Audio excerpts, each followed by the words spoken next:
Hello friends, this is Pastor Doug Batchelor, and I want to welcome you to a special edition of the Amazing Facts News Flash. There has been an awful lot happening in this last year dealing with historic prophetic headlines. And we thought it was very important to get this information out to share with you, and we hope that you'll share it with others. You know, as I was reflecting on everything that was happening in the news over the last year, I was making notes. And in considering and reviewing the notes, it is astonishing to me how busy Pope Francis has been in trying to build a confederacy of world religions and world leaders that really are setting the stage for the final events of prophecy. In fact, I don't think it would be an overstatement to say that this year has been one of the most significant years in the history of the Catholic Church in centuries. So our presentation today is dealing with Benchmarks of the Beast, a year of historic headlines. For hundreds of years, Protestants have all agreed that the little horn spoken of in the prophecies of Daniel and the Antichrist spoken of in the book of Revelation is really identified as the papacy. Now, just so you'll know that I'm not the only one that feels this way, take a look at some of the founders of the Protestant Reformation and how they viewed the office of the papacy. For instance, take Martin Luther, the founder of the Lutheran Church and father of the Protestant Reformation. He wrote, "We here are of the conviction that the papacy is the seat of the true and real Antichrist." Can't be any more plain than that. Take, for instance, John Calvin, one of the founders of the Presbyterian Church. He wrote, "I deny him to be the vicar of Christ who, in furiously persecuting the gospel, demonstrates by his conduct that he is Antichrist." Why don't we jump to John Wesley, founder of the Methodist Church? Here's what he said. "He it is that exalts himself above all that is called God, or that is worship, claiming the highest power and the highest honor, claiming the prerogatives which belong to God alone." I could go on talking about these different characters. From Wycliffe to Tyndale, Kramer, John Bunyan, author of Pilgrim's Progress, the translators of the King James Bible, the men who published the Westminster and Baptist Confessions, Sir Isaac Newton, George Whitefield, Jonathan Edwards, Charles Spurgeon, these men among countless others all saw the office of the papacy as Antichrist. But how different are the sentiments in the Christian churches today? The evangelical world seems to be boldly embracing the Catholic Church and saying we're all one. They don't understand the very unique differences between Protestant Christianity and Catholicism. They've forgotten their history. You see, this is important to us because it tells us in Revelation 13, verse 15, "And he has power to give life unto the image of the beast, and that the image of the beast should both speak, and cause that as many as would not worship the image of the beast should be killed." The whole world is going to get involved in a united form of worship. There's a polarizing that is happening now. It goes on to say in Revelation chapter 13, verse 16, "And he causes all, both small and great, rich and poor, free and bond, to receive a mark in their right hand or in their forehead, that no man might buy or sell, save he that has the mark or the name of the beast or the number of his name." Now, please remember, friends, that it's talking about something economic as well, because it's going to control buying and selling. Many people have forgotten many of the vast differences between the Protestant Christians, biblical Christianity, and what the Catholic Church teaches. You know, for instance, the Bible teaches very clearly we're not to pray to idols, we're not to pray to statues, and the Catholic Church endorses that. Mary is not a god that should be prayed to.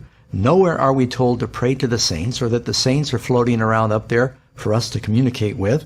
The idea that we must confess our sins to a priest or the idea of calling a priest father are all forbidden in the New Testament. Now, there are many dear Christians in the Catholic Church, and there will be millions of Catholics in heaven. I want to make that clear. And I expect to see Mother Teresa in the kingdom of God. So we're not talking about Catholic individuals. We're talking about an institution that Bible prophecies foretold would radically drift from the foundation of God's Word. And that this institution would be instrumental in the last days and compelling the world to worship in a way that the Bible forbids. And true Christians are going to have to choose whether to follow the beast or whether to follow Christ in the Bible. That's why this presentation is very important. Well, with that in mind, let's review some of the things that happened with the Catholic Church and Pope Francis in 2014 and see if you don't get excited realizing we're living near the end of time. I think we all remember how stunned we were when we heard this personal video message delivered with such heartfelt emotion and appeal from Pope Francis to a Kenneth Copeland Evangelical Leadership Conference. And the prelude to that message was where his friend, the Anglican Bishop Tony Palmer, said 3 times in his presentation that the Protestant Reformation was over. Matter of fact, he said, maybe we're all Catholics now. And then there was such an exuberant response from that room filled with charismatic Christians that were praying and speaking in tongues, blessing the Pope. But he was appealing for Protestants to unite, quoting John 17, with the Catholic Church. There was no misunderstanding what this was all about. Our next historic headline came March 13, when Pope Francis was invited to address a joint session of Congress. A special letter was written by House Speaker John Boehner, also endorsed by Nancy Pelosi, giving a formal invitation to the Pope to come and address the most powerful political leaders in the most powerful country of the world. It's extremely significant when the Pope receives an official invitation to address the joint sessions of Congress. It's generally accepted that this event is going to be happening sometime in September 2015 when the Pope makes a special trip to Philadelphia. Another historic headline took place March 27, when the President of the United States, Barack Obama, went to visit Pope Francis at the Vatican. And they spoke together privately for an hour. During that time, the Pope gave the President a medallion symbolizing the need of peace and solidarity between the 2 hemispheres. And the President gave the Pope a seed box where the wood of the box was made from the first Catholic cathedral in North America. This reminds me of those scriptures that say that the U.S. is going to be that second beast that will make an image to the first beast that had the deadly wound that was healed. The next news flash and historic headline was when the Pope announced that he would be canonizing 2 former popes. It said in the newspaper copy, "In a brilliant PR move, Pope Francis made history again during this event in Vatican City, elevating to sainthood Pope John the 23rd and Pope John Paul II, 2 of his most famous papal predecessors."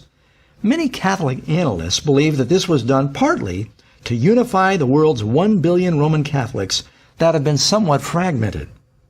Following the service, Pope Francis gently embraced the former Pope Benedict XVI, who also attended the occasion. 2 living popes, there honoring 2 dead ones. Even more importantly, this act is seen as an effort to greatly elevate the status of Pope Francis, who evidently has enough power to declare the other popes saints. What does it mean when a living pope has enough clout and authority to declare dead popes saints that can be prayed to? This event was seen as something that would greatly exalt and elevate the status and power of Pope Francis. This epic spectacle that was attended by thousands of bishops and priests was beamed by satellite all around the world. You know, friends, the Bible is very clear. We don't need to pray to dead popes in order to get God's attention. We can go directly through Jesus. Paul said in 1 Timothy chapter 2, verse 5, "For there is one God and one mediator between God and men, the man Christ Jesus." But wait, friends, there's more. Now for another important headline. May 9th. The Pope advises the United Nations on economics, calling for legitimate redistribution of wealth to the poor. Here you have the Pope. He's a church leader, and he is meeting at the Vatican with the leader of the United Nations, giving the United Nations economic mandates. Oh, friendly advice, I should say. It says here, Vatican City, AP, Pope Francis called Friday for governments to redistribute wealth to the poor in a new spirit of generosity, to help curb the economy of exclusion that's taking hold today. Regarding the global economical and political organization, there is still a lot to do. An important part of humanity continues being excluded from the benefits of progress and, in fact, set aside as second-class human beings. The future Sustainable Development Goals should be formulated and executed with magnanimity and courage for them to reach and have an impact on the structural causes of poverty and hunger. Francis made the appeal during a speech to UN Secretary General Ban Ki-moon and the heads of major UN agencies who are meeting in Rome this week.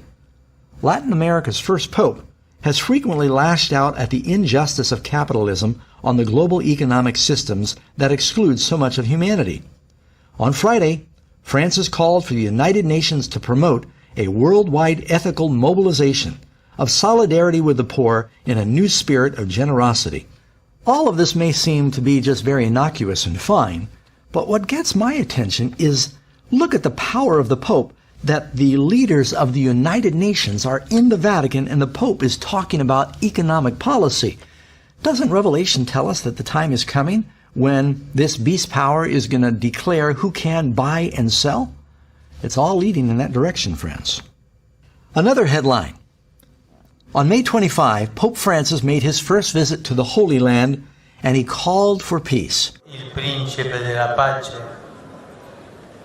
Desidero rivolgere un invito a lei, signor Presidente Mahmoud Abbas, e al signor Presidente Shimon Peres, ad elevare insieme con me una intensa preghiera, invocando da Dio il dono della pace. Offro la mia casa in Vaticano per ospitare questo incontro di preghiera. This was the first time Pope Francis made a visit to the most important holy sites for Jews, Muslims, Protestants, and Catholics. This represents a very significant photo op for the leader of the Catholic Church, showing that here he is, hugging and embracing Jews and Muslims and Protestants all on this holy site. You know, this reminds me of that verse in 2 Thessalonians 2, verse 3 and 4. And the man of sin is revealed, the son of perdition, who opposes and exalts himself above all that is called God or is worshipped, so that he as God sits in the temple of God, showing himself that he is God. You know, friends, it wasn't a mistake, speaking to the general evangelical Christians that are waiting for the temple to be rebuilt and that are campaigning for the freedom of Israel, that the Pope would go to that location to show that he can pull together the world's religions. Reminds me of that passage there in Thessalonians that talks about he sits in the temple of God showing himself that he is God in the context of a religious leader. I don't think any of us can miss that the Pope is framing himself as the spiritual leader for the religions of the world. You can see this is a picture that really says it all, friends. Here you have the Pope standing by the Wailing Wall, this holy site, and he's flanked by Muslims, Orthodox, and regular Jews. Let's not misunderstand the significance of what happens when the Pope comes to the convergent point of the religions of the world, the Middle East, and he embraces the Muslims and the Jews and the Christians and places himself in the middle of it all. Our next historic headline took place June 1st, when the Pope attended a charismatic convocation for the first time. It says it right here in the copy. Pope Francis speaks to almost 53,000 charismatics gathered in the Olympic Stadium in Rome for the 37th National Convention for the Renewal of the Spirit Conference.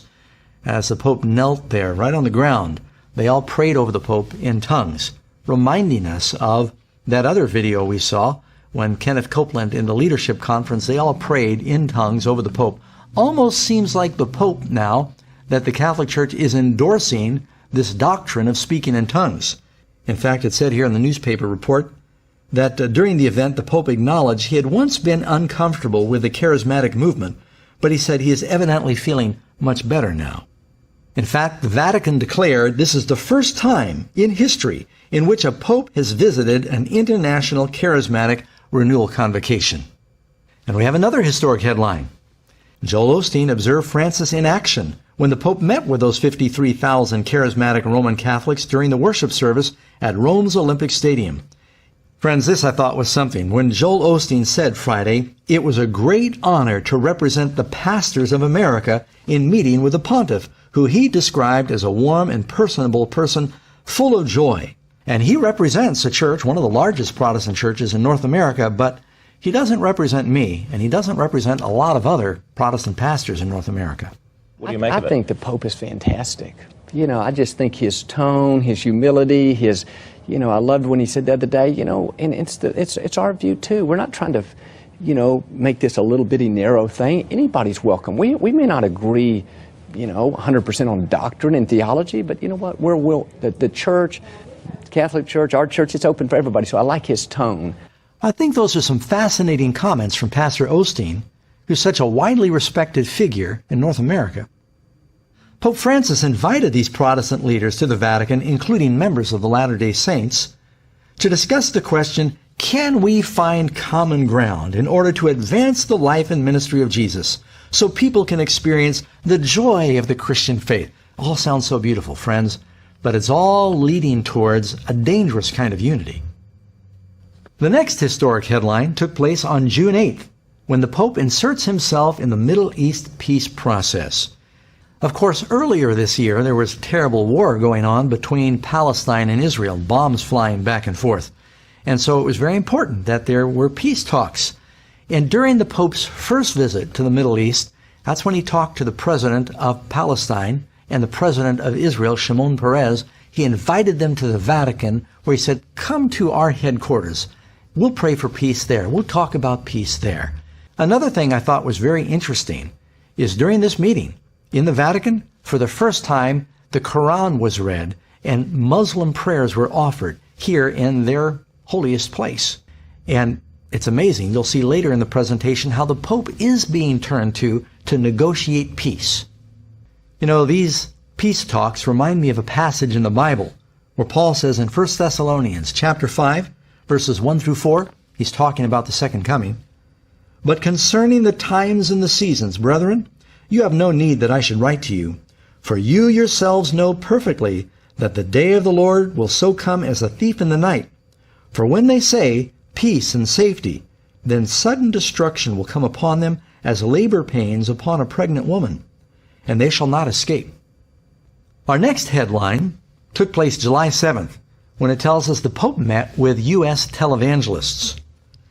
You can read from the actual article where it says, 2 prominent Texas-based ministries with Tony Palmer led a delegation of evangelical Christian leaders to Rome to meet privately with Pope Francis.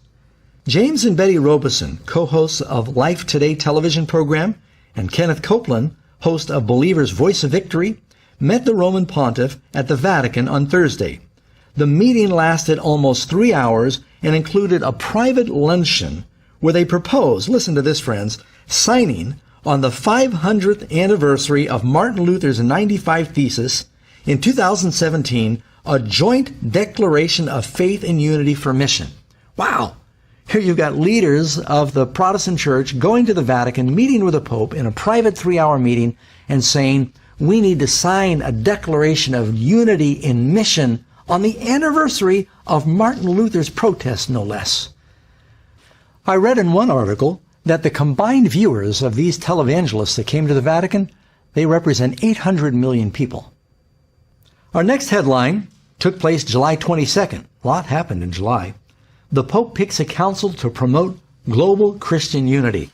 There you have it, friends. That's a slam dunk headline. If you're wondering what the intentions of the Pope are, he wants this Christian unity. He wants to have all the religions of the world, as well as the Christians of the world, to unite and recognize the Pope as the central figure, the leader. And he's achieving his goal. This was a very significant event that escaped most headlines when Pope Francis named an international list of 8 individuals to serve on an elite council to promote Christian unity worldwide. The search for full Christian unity remains a priority for the Catholic Church, and it is one of the Pope's principal daily concerns. That was the message that Pope Francis shared on Thursday with members of the Pontifical Council of Promoting Christian Unity, who are taking part in a plenary session in the Vatican this week. That document marked the start of a new era in the Catholic Church's relations with Christians of all different denominations. Some of you remember those passages in the Bible that talk about the healing of the wound? Notice the wording of this statement. Earlier hostility and indifference that caused such deep wounds between Christians, the Pope said, has given way to a process of healing that allows us to welcome others as brothers and sisters united in our common baptism. Another headline I thought should include, perhaps not historic, but significant nonetheless, August 22nd. The Pope approves the use of military force. Here's how that was reported. During a news conference aboard a plane on his way home from Seoul, Korea, on Monday, Francis was asked explicitly, "Do you approve of the Americans' bombing?" Talking about the bombing of ISIS. Pope Francis responded, che è lecito fermare l'aggressore ingiusto. Now, this was not really a new position for the Pope. The Vatican, of course, has launched many crusades and endorsed a lot of military action throughout history. But I thought it was important to understand, where does Pope Francis stand on these issues? Our next historic headline, September 4, Pope asked to head United Religions Organization. Former Israeli President Shimon Peres elevated the Catholic leader as a central figure for world peace. Traditionally, Jewish leaders have felt the papacy has been compliant with anti-Semitic movements. Shimon Peres called the Pope a more powerful peace advocate than the United Nations. Then, as if that wasn't enough, it tells us that U.S. Deputy Assistant Secretary of State, Jerry White, he called for a global covenant of religions with the Pope as the head. So what would a global covenant or agreement look like to renounce violence in the name of religion, in the name of God? What type of parchment is needed for such a thing? What type of gathering to take the fullness of Sant'Egidio's work as well and go even higher with the invitations of the Vatican and Pope Francis? Everybody's turning to the Pope. You know, one other thing that happened is Fox commentator Judge Jeanine, she said the Pope is the one that ought to lead out in solving the problem of the war in the Middle East. Tonight, Christians in the Middle East marked for death because of their faith, and no one is fighting for them. As Christians are slaughtered, churches torched, and families forced from their homeland, the mass murder of Christians is underway. So who should be defending Christians? Who? The leader of the Catholic Church, the Pope, the man who shepherds the faithful. That's pretty significant coming from Judge Jeanine, who is a very popular commentator on Fox News. Next historic headline we go to October 27. Pope declares faith in the Big Bang and evolution. Well, this really isn't a historic headline because the Catholic Church has said for a long time that they believed in evolution and in the potential of the Big Bang theory. But it tells us where Pope Francis stands. What you find in the article, it says the Big Bang, which scientists believe led to the formation of the universe some 13.8 billion years ago, was all part of God's plan. The Pope said the scientific account of the beginning of the universe and the development of life through evolution are compatible with the Catholic Church's vision of creation.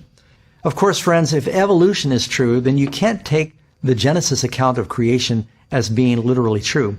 But Jesus said they are. You see, Christ said, if you don't believe Moses, you don't believe me. Now we have another historic headline. The following month, November 18, Pastor Rick Warren meets with the Pope at the Vatican, and he's invited to speak at the Vatican. Rick Warren, leading American Protestant minister, after meeting with Pope Francis, said, "Up close you can feel the humanity and the compassion that others see from afar." Warren went on to say, as long as Catholics and Protestants love Jesus, we're all on the same team. Well, friends, I tell you, that kind of troubles me because I think there are deep, vast differences between what Protestants believe and what Catholics believe. And all of this love language is really, it's being used to build a false unity that's going to work against us in the last days. Participants at the conference, that included Southern Baptists as well as Muslims, Jewish, and Latter-day Saint representatives, considered topics such as traditional marriage, cohabitation, and same-sex marriage. You can see the unity is all being based upon things that are very important to these various religions, but that unity is going to end up backfiring. I think everybody recognizes that Rick Warren, who is probably one of the most influential American authors and pastors, for him to go and represent evangelicals of North America speaks volumes. Why did you want to be part of this Vatican meeting, this international colloquy on marriage? Why did you consider it important that you be there and offer a message? Well, when the Pope invites you, you go. Rick Warren goes on to say, as long as Catholics and Protestants love Jesus, we're really all just on the same team. On to the next historic headline. Newsflash, November 30. Pope calls for all Christians to unite. Well, he's not beating around the bush. He's inviting Christians everywhere to unite. And listen to this. Speaking from Istanbul, Turkey, Pope Francis, joined by Patriarch Bartholomew, the spiritual leader of 250 million Orthodox Christians, he's encouraging all the faithful to join them in praying that all may be one, that the world may believe. The two leaders also signed a document declaring the same. In addition, the Pope and the Patriarch also called on the world to foster solidarity and greater dialogue with Islam that is based on friendship and respect. Have you ever wondered how the Islamic religion was going to fit into the final scenario of the book of Revelation? Well, they're all pushing for a love one another unity here. Again, you find the language healing the wound. Notice, Bartholomew I says in a meeting with Pope Francis, with help the move of the two churches closer to ending their nearly 1,000-year divide. Francis was urging participants to speak out boldly and listen humbly, but also healing the wounds of Christian division. That comes from the Boston Globe. Do you remember that verse, friends? Revelation 13:12. And he exercises all the authority of the first beast in his presence and causes the earth and those who dwell in it to worship the first beast whose deadly wound was healed. There's really no way to misunderstand the Pope's message when he's inviting all of the separated Protestant brethren to come home and unite. Our next historic headline, December 2, Pope joins world leaders to condemn slavery. That's a cause I think we would all support. But just notice that he calls together the religious leaders of the world, and they come to Rome. It says, for the first time in history, major Catholic, Anglican, and Orthodox Christian authorities, along with leaders of the Buddhist, Hindu, Jewish, and Muslim religions, that covers about everybody, met to sign a shared commitment against modern slavery, which is considered a crime against humanity. I agree with the cause of what brought them together, but I think people are missing the very subtle message that is being sent that these religious leaders all continue to come to Rome to have an impact, recognizing the Pope as the supreme religious leader of even the other world religions. Okay, friends, moving on to our next historic headline, December 11. Pope Francis takes the world by storm. This comes from a report released by the Pew Research Center, and it shows that the Pope has broad support across much of the world. 60% of the 43 nations polled have a positive view of the pontiff. And Americans in particular have shown their fondness for Pope Francis, often extolling his simplistic style. According to the same Pew Research study, 78% of Americans view the Pope favorably. The president would love ratings like that. Friends, do you realize that means that Pope Francis has the highest ratings of any politician or religious leader in the world? Next headline, December 15. Pope leads the most progressive year for the Catholic Church. This is actually from an article written by Paul Moses, professor, Brooklyn College in New York. It reads that Pope Francis has initiated a revolution in the Catholic Church in 2014, a revolution of common sense rather than ideology or doctrine. Our next historic headline, December 16. The U.S. asks the Vatican to help close Guantanamo Bay, according to Russia Today. We might have thought that that was just a scandalous conspiracy headline until you read what happens in the next headline the next day. December 17. The Pope mediates peace between the U.S. and Cuba in secret talks. And who says he doesn't have political clout? This comes from the New York Times, friends. In a deal negotiated during 18 months of secret talks, hosted largely by Canada and encouraged by Pope Francis, who hosted the final meeting at the Vatican, Mr. Obama and President Raul Castro of Cuba agreed in a telephone call to put aside decades of hostility and find a new relationship between the United States and the island nation just 90 miles off the coast. In spite of 50 years of communism, friends, the Catholic Church is still the largest church in Cuba, so this was not an accident. Why does this remind me of Revelation chapter 17, where it says, "Come, I'll show you the judgment of the great harlot who sits on many waters, with whom the kings of the earth have committed fornication." It tells us this woman is involved in the negotiations and the intrigue of political powers. That's exactly what the Catholic Church is doing. That's why the Vatican has ambassadors coming from around the world. Going on to our next headline, December 18, under Francis, a bolder vision of Vatican diplomacy emerges. Again, New York Times. Perhaps the timing was purely coincidental, but a day after he was credited with helping to broker the historic diplomacy breakthrough between Cuba and the United States, Pope Francis began his Thursday morning by greeting a new crop of envoys to the Vatican and offering some advice. Quote, "The work of ambassador lies in small steps, small things, but they always end in making peace, bringing closer to the hearts of the people, sowing brotherhood among the people." He said, "This is your job, with little things, with tiny things." The writer goes on to say, what has changed with Francis, or what has been restored, is a vision of diplomatic boldness, a willingness to take risks, and to insert the Vatican into diplomatic disputes, especially where it can act as an independent broker. Right there, they admit that the Vatican is an international broker in diplomacy between nations. Just as John Paul, the first Polish pope, had a unique credibility and a voice against communism, so too does Francis, the first Latin American pope, now benefit from a unique credibility in the Western Hemisphere, the developing world. Friends, we've just been considering a few things that are seen in the headlines. God only knows what's really happening behind the curtain right now.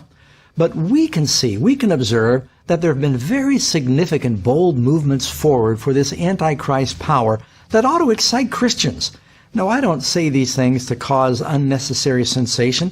I just really believe that prophecy is true. And I think Christians ought to be excited. That means Jesus is coming soon. This also ought to be a mobilizing influence for the church so that we can do everything we can to get the message out. We're not going to have forever. So friends, when we consider all these historic headlines, I need to just ask you, what do you think would happen right now if there's a financial international meltdown? Or if some rogue nation detonates a nuclear weapon? Or if there's some catastrophic natural disaster? After looking at these headlines, where do you think the people and leaders of the world are going to turn for help? Is there any question that they're going to be turning to the Vatican? They're going to be turning to Pope Francis? Now, I don't know whether this Pope is the one that is going to implement all of the final events, but I don't think anyone can deny that this first Jesuit Pope is doing more than anyone before him to set the stage for the final events, and we ought to be praying and getting ready. Friends, I should also mention at this point that Amazing Facts has a special DVD called Revelation, The Bride, the Beast, and Babylon. It explains a lot of these things that we're talking about. You need to be able to share that with other people, help them understand who is the Antichrist power that Protestants recognize in the last days. And if there's anything you could do to help us get these DVDs out, friends, we would deeply appreciate it. We really need your help right now. We're developing a new study lesson that goes along with our Revelation DVD, and we're trying to create a version that'll make it easy to mass mail this product all over communities and get it around the world, to translate it into other languages. Time is running out. People need to know the truth. God bless you. Let's all pray together. We can be ready for that day when Jesus comes very soon.